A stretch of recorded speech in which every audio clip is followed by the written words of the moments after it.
Découverte de l'acte 4 maintenant. L'acte 3 se terminait avec Rodrigue qui partait combattre les morts. Et on retrouve dans la scène 1 de l'acte 4, Chimène et Elvire. Et donc vous allez voir, Chimène demande à Elvire si ce qu'on raconte sur Rodrigue est vrai. Elle l'admire et en même temps, elle s'inquiète pour lui. Chimène. N'est-ce point un faux bruit? Le sais-tu bien, Elvire? Elvire. Vous ne croiriez jamais comme chacun l'admire et porte jusqu'au ciel d'une commune voix de ce jeune héros les glorieux exploits. Les morts devant lui n'ont paru qu'à leur honte, leur abord fut bien prompt, leur fuite encore plus prompte. 3 heures de combat laissent à nos guerriers une victoire entière et 2 rois prisonniers. La valeur de leur chef ne trouvait point d'obstacle. Chimène. Et la main de Rodrigue a fait tous ces miracles? Elvire. De ces nobles efforts, ces 2 rois sont le prix. Sa main les a vaincus et sa main les a pris. Chimène. De qui peux-tu savoir ces nouvelles étranges? Elvire. Du peuple qui partout fait sonner ses louanges. Le nomme de sa joie est l'objet et l'auteur, son ange tutélaire et son libérateur. Chimène. Et le roi, de quel œil voit-il tant de vaillance? Elvire. Rodrigue n'ose encore paraître en sa présence, mais Dundieg, ravi, lui présente enchaîné, au nom de ce vainqueur, ses captifs couronnés, et demande pour grâce à ce généreux prince qu'il daigne voir la main qui sauva sa province. Chimène. Mais n'est-il point blessé? Elvire. Je n'en ai rien appris. Vous changez de couleur, reprenez vos esprits. Donc vous voyez ici, elle a vraiment l'air d'être inquiète, mais bon, à la fin de la scène 1, elle va quand même confirmer qu'elle est toujours... elle a toujours besoin de venger son père et qu'elle n'est pas prête de pardonner Rodrigue. Dans la scène 2, l'infante et donc sa gouvernante Léonore rejoignent Chimène et Elvire. L'infante donc, vient consoler Chimène qui a perdu son père et perdu son père des mains de son amant. Donc elle vient la consoler, mais Chimène passe très vite sur la façon dont elle la console et elle lui parle plutôt des récentes victoires de Rodrigue. D'accord? Elle lui dit « Prenez part plutôt à la commune joie. Donc, au lieu de me plaindre, réjouissez-vous plutôt comme tout le monde. » Et donc là, elle va continuer à lui dire qu'elle est très en colère contre Rodrigue, qu'elle veut toujours le poursuivre.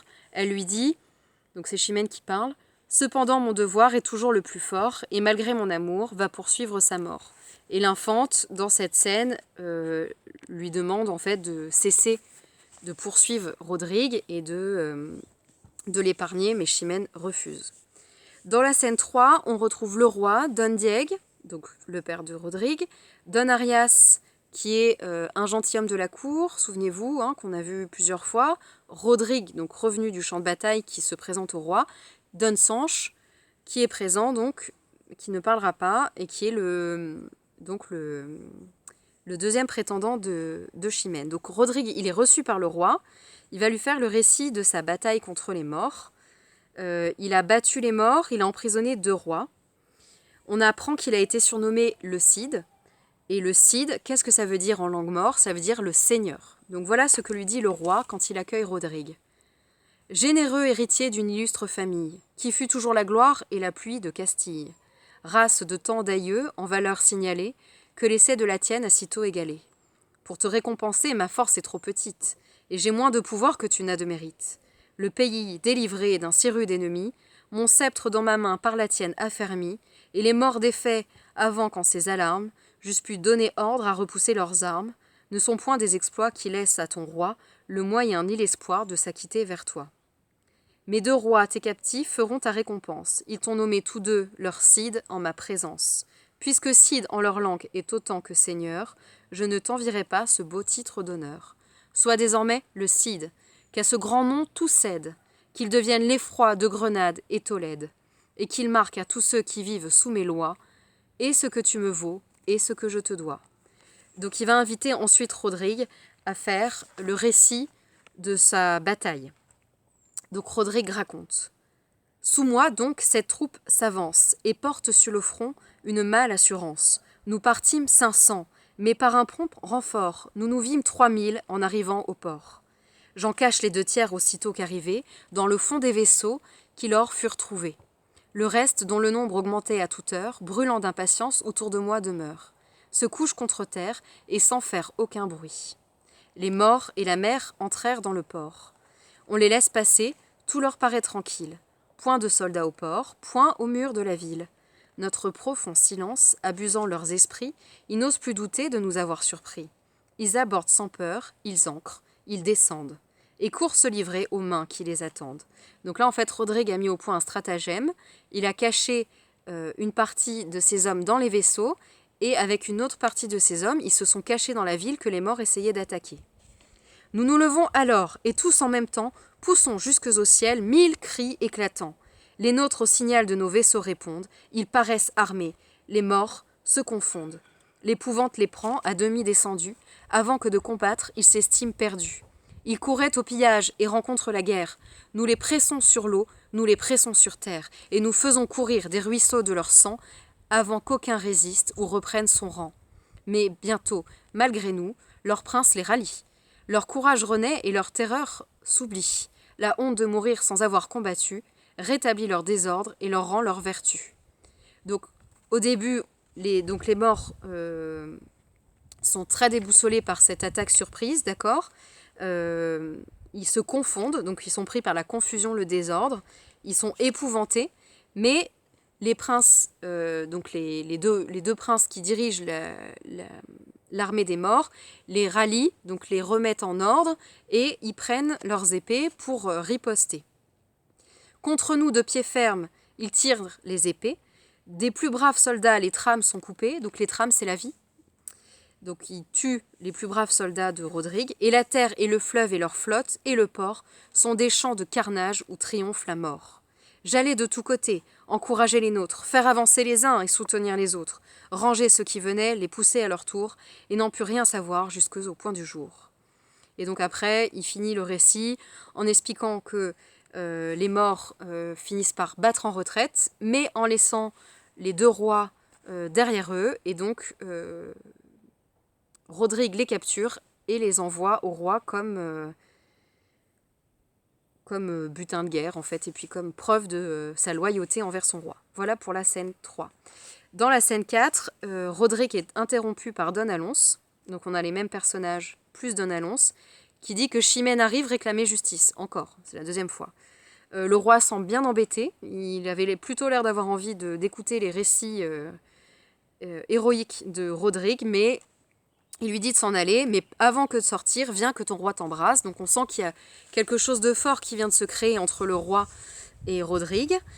Rodrigue sort de la scène, et le roi dit à la fin, en parlant de Chimène, « On m'a dit qu'elle l'aime, et je vais l'éprouver. » Et il s'adresse à Don Diego en disant « Contrefaites le triste ». Donc, il met au point un stratagème, il demande au père de Rodrigue de faire semblant d'être triste, et il compte dans la scène 5 piéger Chimène sur ses sentiments. Donc dans la scène 5, ça commence comme ça. Donc on a le roi, Don Diego, Don Arias, Don Sanche, Don Alonso, Chimène, Elvire. Le roi. « Enfin, soyez contente, Chimène. Le succès répond à votre attente. Si de nos ennemis Rodrigue a le dessus, il est mort à nos yeux des coups qu'il a reçus. Rendez grâces au ciel qui vous a vengé. Voyez comme déjà sa couleur est changée. » Don Diego. Mais voyez quelle pâme!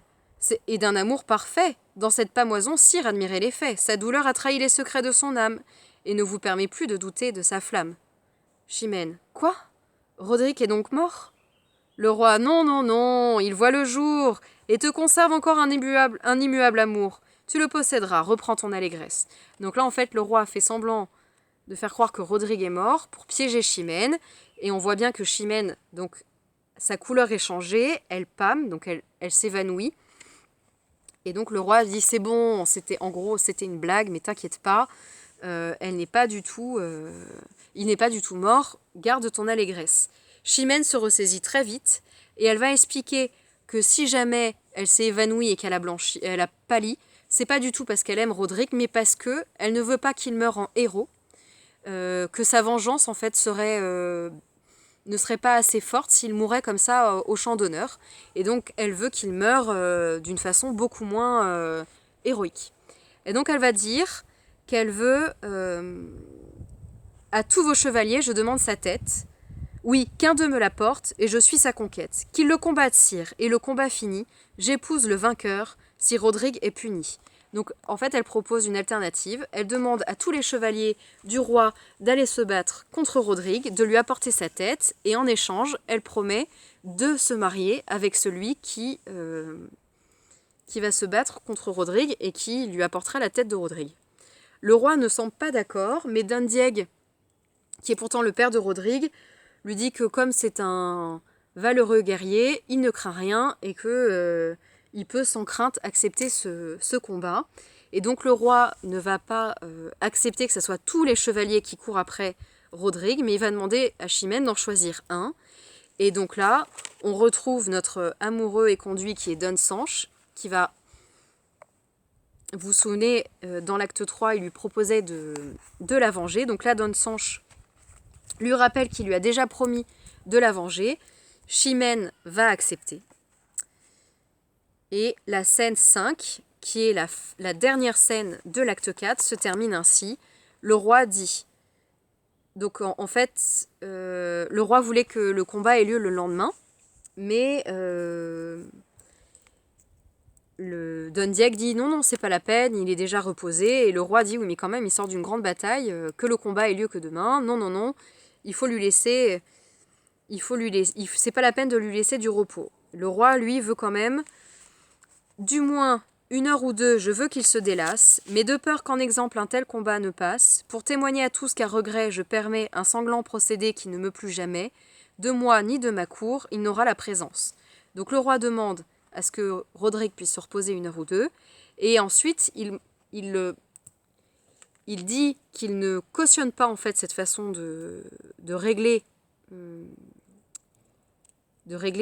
les disputes, les conflits, d'accord ?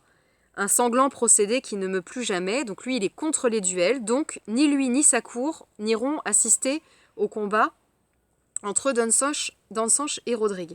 Donc ensuite il s'adresse à Don Arias, donc le gentilhomme qui fait passer les messages, et il lui dit « Vous seuls des combattants jugerez la vaillance. Ayez soin que tous deux fassent aux gens de cœur, et le combat fini m'a mené le vainqueur.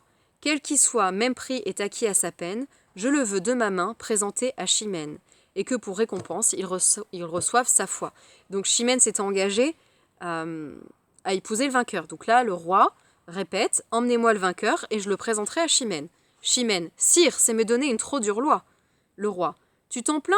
Mais ton feu loin d'avouer ta plainte. Si Rodrigue est vainqueur, l'accepte sans contrainte. Cesse de murmurer contre un arrêt si doux. Qui que ce soit des deux, j'en ferai ton époux. » Donc voilà la fin de l'acte 4. Je vous laisse imaginer la suite.